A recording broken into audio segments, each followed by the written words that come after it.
Ibu, mari kita awali majelis kita, ta'alum kita, kajian kita dengan membaca basmalah. Bismillahirrahmanirrahim.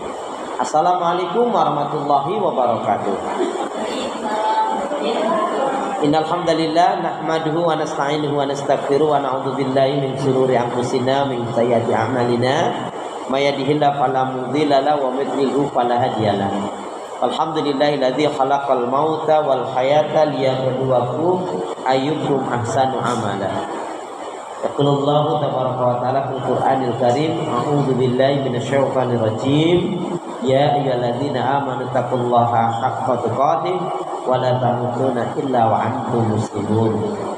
Wa qala alladzina yufuna bi ahdillahi wa la yanqudunal mitsaq waladina yasiluna ma'amarallahu bi'aysal wa yakhshawna rabbahum wa yakhafuna su'al hisab waladina sabaru tigha'a wajhi rabbihim wa aqamus shalah wa anfaqu mimma razaqnahum sirran wa alaniyah wa yadra'una bil hasanati sayyi'at ulaika lahum uqbadar. Alhamdulillah, ibu saudara beriman hamba Allah yang cinta pada kebaikan dan kebenaran dan selalu mengharapkan kepada Allah atas nikmat rahmat dari Allah. Meskipun kita diberi hujan, tapi karena memang kita semangat untuk mendalami ayat Allah, alhamdulillah sampai juga di tempat ini, dan semoga kita dapat mendapatkan ilmu yang bermanfaat. Amin ya Allah.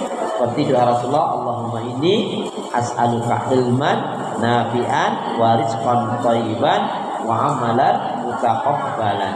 Ya Allah, sesungguhnya aku memohon kepadamu ilmu yang bermanfaat, rezeki yang baik dan halal, dan amal ibadah yang diterima. Kemudian juga doa yang bisa kita lazimkan habis sholat, Allahumma a'inni ala dzikrika wa syukrika wa husni ibadatika. Ya Allah, berikan kemampuan kepadaku untuk selalu berzikir kepadamu, mensyukuri nikmat-nikmatmu, dan baik pula dalam ibadah kepadamu. Alhamdulillahirrahmanirrahim. Allahumma salli ala Muhammad, Allahumma salli ala Muhammad. Salawat dan salam semoga Allah selalu curahkan, limpahkan pada Nabi kita Muhammad sallallahu alaihi wasallam yang telah menyampaikan, mengajarkan risalah Islam dengan sempurna rahmatan lil alamin. Sehat semua ibu? Ibadahnya lancar? Tambah sabar, makin bersyukur, makin cintanya pada Allah, cintanya pada Rasul, cintanya kepada Al-Quran, cintanya kepada akhirat, dan cintanya kepada ahli surga. Amin ya. Baik, hari ini saya ingin sebutkan 8 amalan untuk menggapai surga dengan uraiannya. Kemarin melanjutkan keterangan yang kemarin. Kita kemarin kan hanya menyebutkan ayatnya, belum sampai uraiannya. Baik, saya ulangi ya. Saya ulangi 8 amalan untuk menggapai surga. Yang pertama, orang yang memenuhi janji Allah, orang yang memenuhi janji Allah dan tidak mengingkarinya. Ya, Bu Iis kemarin nggak ada. Orang yang memenuhi janji Allah dan tidak mengingkarinya. Ya, orang yang memenuhi janji Allah dan tidak mengingkarinya.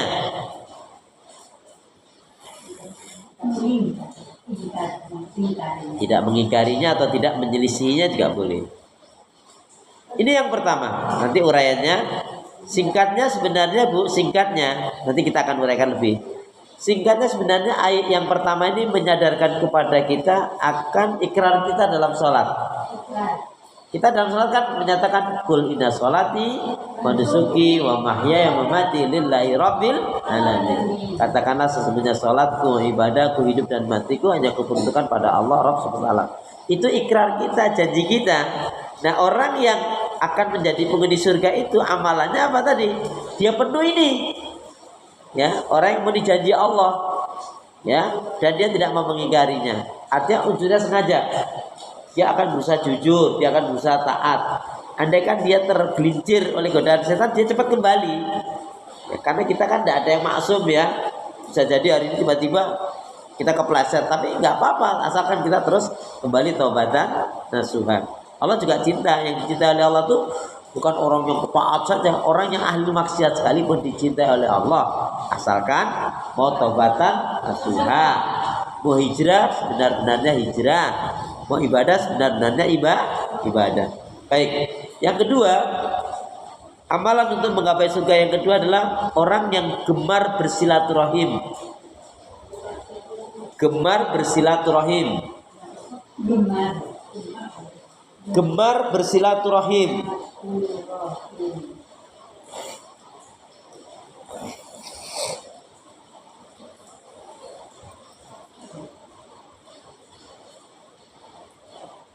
Nanti uraian tentang silaturahim hikmahnya kita akan kaji. Jadi gemar bersilaturahim. Yang ketiga, orang yang takut kepada Allah. Orang yang takut kepada Allah.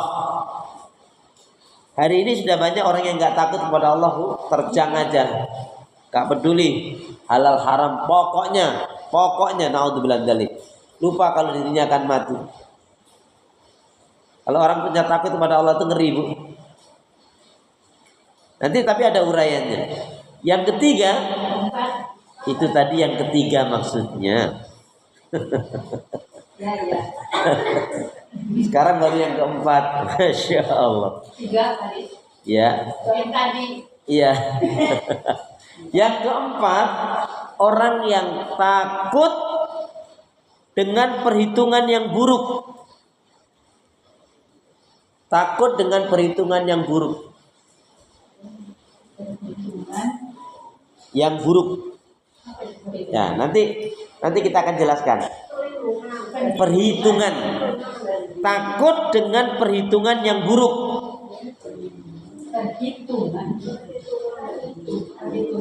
Kan ada perhitungan yang salah. Bu, kalau orang berbisnis itu jangan sampai hitungnya salah. Nah, kali ini perhitungan buruk ini yang paling ngeri. Orang yang beriman tuh ada rasa takut kalau perhitungan buruk. Apa nanti saya terangkan. Nah, nanti jadi gini, perhitungan yang buruk itu maksudnya apa sebetulnya? Tadi karena Bu Putri sudah mengawali apa maksudnya. Perhitungan yang buruk itu maksudnya apa? Takut mati su'ul khotimah. Salah satunya ya. Jadi dalam buruk maksudnya takut dengan perhitungan yang buruk, maksudnya takut mati su'ul khotimah. Su'ul. Takut mati su'ul khotimah.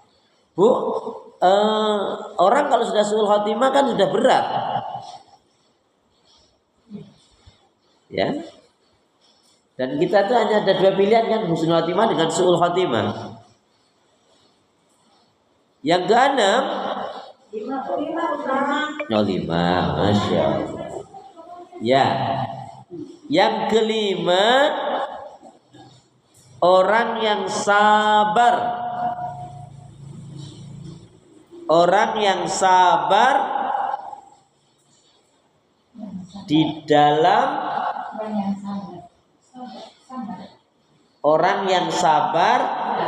dalam mencari keridhaan Allah. Orang yang sabar di dalam mencari keridhaan Allah. Banyak yang nggak sabar, Bu, akhirnya di tengah jalan putus. Sebab orang yang mencari keridhaan Allah itu kadang-kadang caci maki, fitnah. Gampangnya gini loh, Bu, tidak semua niat yang baik diterima oleh orang baik. Ya enggak? Ya.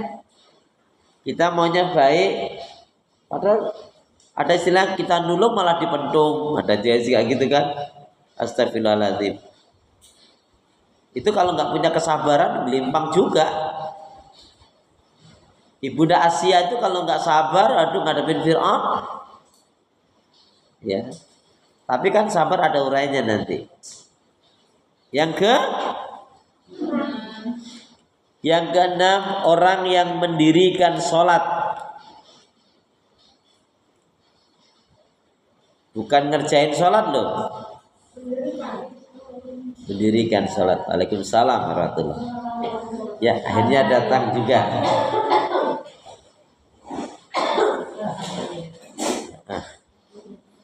Alhamdulillah. J. Tidak apa-apa. Nanti kita ulang lagi. Nanti kita ulang lagi Beatrice, tidak apa-apa. Orang yang mendirikan sholat, bukan ngerjain loh. Bedanya di mana? Mendirikan dan mengerjakan. Jauh banget. Bu, apa bedanya ngerjain sholat dengan mendirikan sholat? Kalau ngerjain sholat asal sholat. Contohnya duhur kan jam 12, anggap aja ya. Padahal kurang jam 12 kurang kan, anggaplah jam 12. Terus asarnya kan jam misalkan 4.10. Ya jam 3 ya sholat. Jadi mau kapan yang penting sholat. Khusyuk nggak perlu, yang penting sholat. Itu namanya ngerjain sholat. Subuh kesiangan, asar mendekati maghrib, itu dari waktunya, nggak ada khusyuk tumakninanya, penting ngerjain asal-asalan. Nah, kalau mendirikan dia jaga wudunya yang benar, khusyuk tumakninanya, itu namanya mendirikan. Waktunya pun dia usahakan tepat waktu, itu namanya mendirikan. Tapi kalau ngerjain bu asal sholat, makanya bahasanya yang keenam ahli surga ini pun amalannya adalah mendirikan sholat. Ya. Kan qomat itu kan qad qamati sholat, dirikan sholat, bukan kerjain sholat, tapi dirikan sholat. Nanti saya akan terangkan. Number 7, yang ketujuh amalan untuk menggapai surga. Nah ini gemar mengeluarkan zis.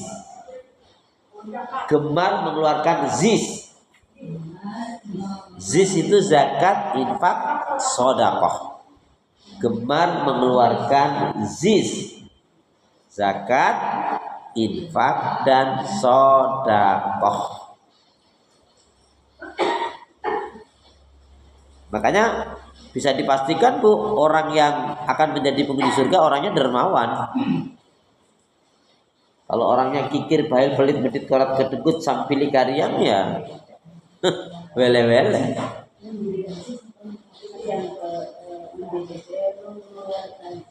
Nanti saya akan ulangi lagi ya.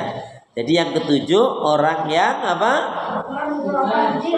Gemar mengeluarkan zis, zakat, infak, dan sedekah. Yang kedelapan, nah ini bu, yang kedelapan ini mudah diucap tapi gak gampang. Wa yadra'una bil hasanati sayyi'at. Wa yadra'una bil hasanati sayyi'at artinya apa? Menolak keburukan kejahatan, menolak keburukan kejahatan, menolak keburukan kejahatan dengan kebaikan. Nah, dari judulnya aja udah berat nih. Menolak keburukan kejahatan dengan kebaikan. Ya. Menolak keburukan kejahatan dengan kebaikan. Ya, orangnya nggak usah ditulis, mesti orangnya kan gitu. Jadi menolak keburukan kejahatan dengan kebaikan. Saya ulangi bu ya. Yang kedelapan, menolak keburukan kejahatan dengan kebaikan. Jadi kalau ibu gini, kalau bahasanya sama itu orangnya nggak usah tulis satu aja. Orang berarti nanti semuanya berarti orang kan gitu. Ya. Saya ulangi ya. Ada 8 amalan untuk menggapai surga. Surat 13 ayat 20 sampai 23. Yang pertama, orang yang memenuhi janji Allah dan tidak mengingkarinya atau tidak menyelisihinya. Yang kedua, orang yang gemar bersilaturahim. Ya. Assalamualaikum ya, akhirnya datang juga. Sudah dikira tadi ini datang ini.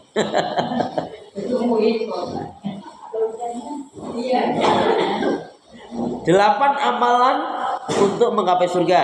Yang pertama, orang yang memenuhi janji Allah dan tidak mengingkarinya atau